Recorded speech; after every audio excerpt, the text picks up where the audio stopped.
Hey everyone, welcome back. We are excited to announce our new livery competition. All submissions must be turned in by the end of the day on January 31st, 2025. Once all submissions are in, the community will vote for the best livery.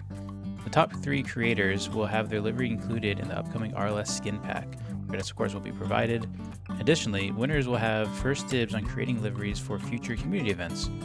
The design needs to be racing themed, and the car model is this Wendover S 3800 automatic. Check out the Discord instructions for submitting all deliveries, and good luck. And big shout out to Anator for creating this video here on how to create a skin. Greetings, Anator on the internet, and I heard that your silly-eyed Wendover could use a little bit of a touch-up. So how about we figure out how to do a quick and dirty livery on this thing, huh? I have prepared some files, so you'll get a zip folder with a bunch of crap that looks like this. You throw that into your app data, BeamNG, basically where you throw mods. You need an unpacked folder in here, and then you just extract it here. So we'll have livery example. You can rename that if you would like. Vehicles, Wendover, tutorial livery. We can rename this as well. Remember to keep everything relatively the same. Anything that's named the same should continue to be named the same, I guess is the easy way to say that. So we'll start off with essentially just renaming all these files. So anywhere that we have capital skin name here, just make sure that those are all the same. I would generally suggest, using your username, something along those lines. You'll get a JBeam file and a materials.json file. We need to open both of these in a text editor. That'll be Notepad or Notepad++ in my case. In this one, we're going to do the same thing. Skin name, anywhere it's capitalized and the same like that, it's going to stay the same.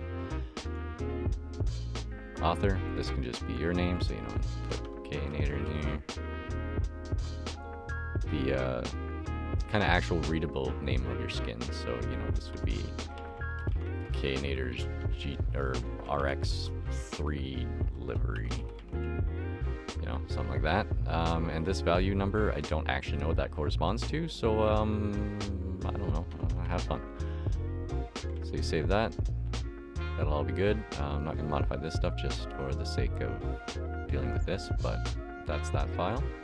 And over here, we have a file with a whole bunch of stuff that we will go over pretty quickly.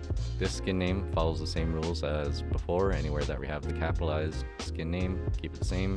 Just makes life a lot easier.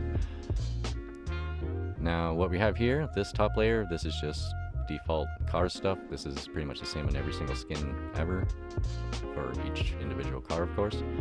Then we have things like the base color map, the roughness map, the metallic map, the color palette, and I think there was one more.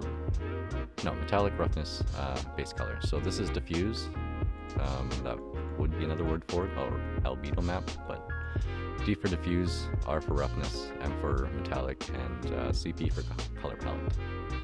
Those are what we're going to worry about. Some of these numbers, like the metallic factor and clear coat factor, this is stuff that you might want to mess around with afterwards, but we'll get into that in a little bit here.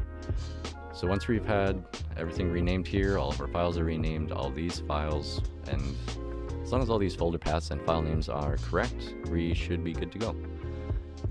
So what we have here is your color palette. This is a transparent PNG at the moment. Your diffuse map, so that's just your actual base skin. Your metallic map, which right now should actually be white, I think, but we'll fix that in a moment when we take a look at the skin. So that should be white, but that is your metallic. That should tell things how metallic they are on a value from 0 to 255 based on how gray this is. Same with this roughness map. It's 0 roughness to full roughness, similar to the settings that are in the actual livery or the tuning, the color selector in there. So with that, we have pulled the Wendover's UV map out of the game files. So you can see over here in my Steam folder, we have content, vehicles, Wendover zip, vehicles, Wendover. And there you go. There's the UV for the PNG. if you want to steal any of these, poke around with any of these skins, see how they did theirs, you do need paint.net. That's the only thing that I've found so far that easily opens these DDS files.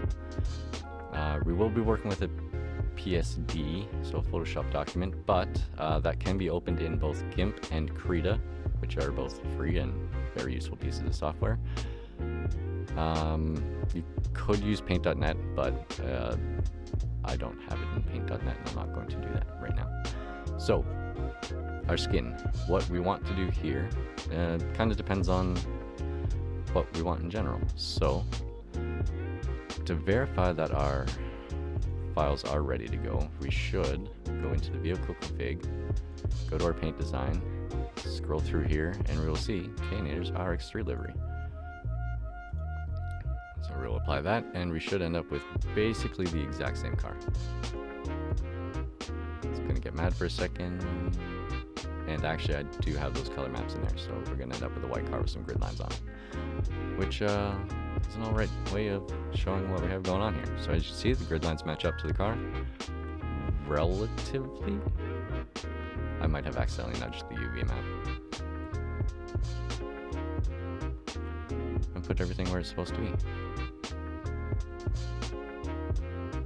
So with that all lined up, now if you just want to do absolutely basic skin, you just want to throw in some say pictures of whatever you wanted.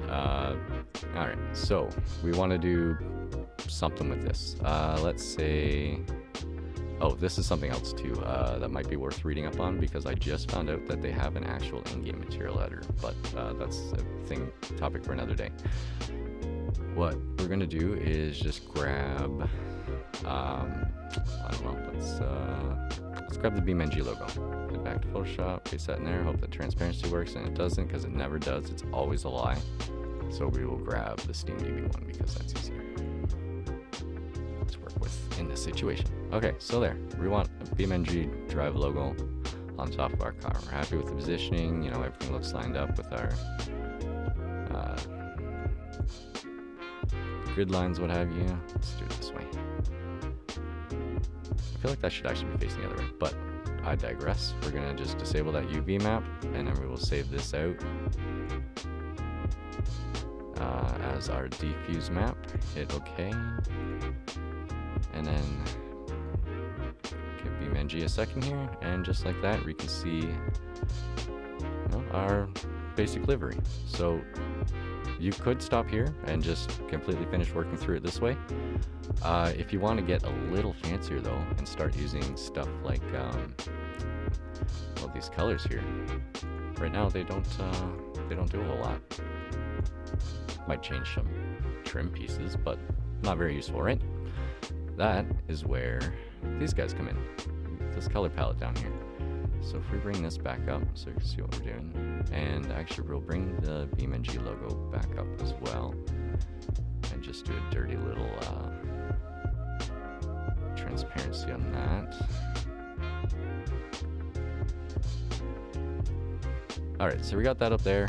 Now these RGB colors, they correspond to the 3 colors in game. Your, well, I forgot I can't move that. So paint 1, R, paint 2, G, paint 3, B. I think that might be backwards. I could be completely wrong. Either way, it doesn't matter too much. You can fix it later. So what we do here is we will take, say, color 2, and just for a quick and easy, color 1 there, remove color 3 over here.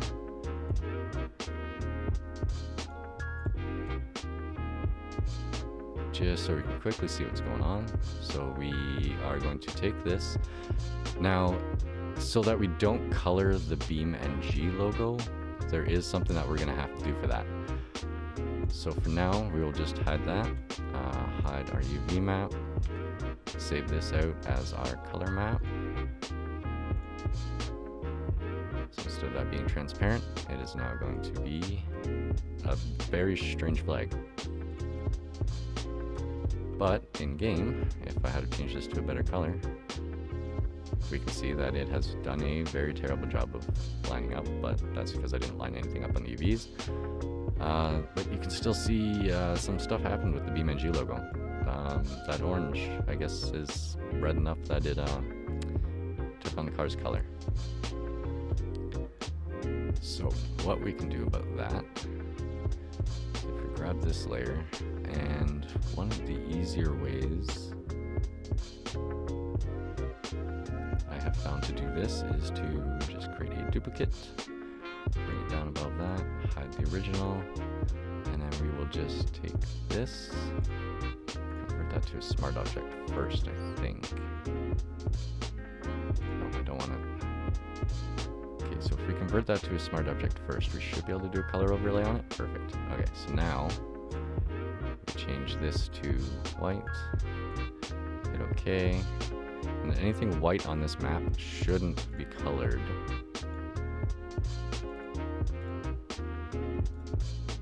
By the in-game color panel, which is apparently a lie. So if we do that and then hide that layer, grab this, mask that, nope, that's the wrong kind of mask. We want to invert that, mask that, and get rid of this white background. Okay, so I do believe that that tutorial site says that it should be white, and I have been using transparency in the past, and I do believe that transparency is actually the way to go here. Yeah, so I'm gonna have to go back through this because I swear that this said white. Yeah, there should be transparent areas on this skin, BeamNG. So yeah, that's that. That'll get you your color palette and your colors. So it's kind of like, you know, you want to mask out your stickers and decals and stuff that you don't want affected by your paint color. And you can also, you should be able to do some fun stuff with this paint color too. Like if we go in here, blur this, we will do a Gaussian blur, a whole bunch of pixels. So gradient like that. We should then see that we fade from one color to the other. Don't really know what's up with the striations in that. I feel like that has more to do with my terrible editing than anything else, but yeah, all sorts of fun. That's yeah, pretty much the quick and dirty of it. So as far as the other maps go, I'm not 100% sure how they work. It seems that they're supposed to be on values of like 0 to 1 like they are here, but if let's say for example we grab the BeamNG logo there and just invert this section of the map and save this out as the metallic. Actually, I think you can kind of see how that little spot there is going to be kind of the indicator as to what's happening here, and I don't think I did that the right way around. So if we invert this, see, this is where I need somebody that's smarter than me to step in and actually figure out what's going on. You can see, okay, so yeah, that does change the metallic, so that's kind of like the underlying refraction of it, I guess. And then we should also be able to change. So basically use the, let's invert this and then use it as the exact same map for the reflection data and see what that does. Or the roughness data, sorry. Yeah, so see if we get a little bit shiny. So yeah, it's just it's a lot about the workflow and just figuring out order of operations and a clean way to do things. Like something that would definitely help is making sure that you keep things kind of in your layers. So you know, as you're working through, try and keep things that you want like paint wise separate from stuff that needs to be you know, masked out, or like just group things accordingly. You know, just follow the UV map. That'll get you your doors. Some cars don't have they have mirrored doors, so instead of having it just kind of discards this right-hand door on the UV map and uses the left-hand door reversed. I know that the Wendover doesn't do that. It does have two distinct doors, but that is something to be careful with. If you want to do this with other skins, like I said, you can find the skin UV in any of the vehicle folders, with the one exception, the Bull-Eyed for some reason doesn't seem to have the UV in there. But so you want to make a skin for the BX, you just hop in here. You can see somewhere down here at the bottom there will be BX skin UV. So you grab that, it'll give you this file. You basically just do the same thing. You can grab this information, at least some of it, from files called material something or other. They should be showing up in here as text files. There we go. So main materials will have the absolute basic materials of a car, and then skin materials will have the materials for all the DDS files that you saw up here for the actual skins. And those can be opened in paint.net. Other than that, I think that's about all we really need to cover. If you have any questions, definitely hit me up in RLS Discord, and I'll do everything I can to give you a hand.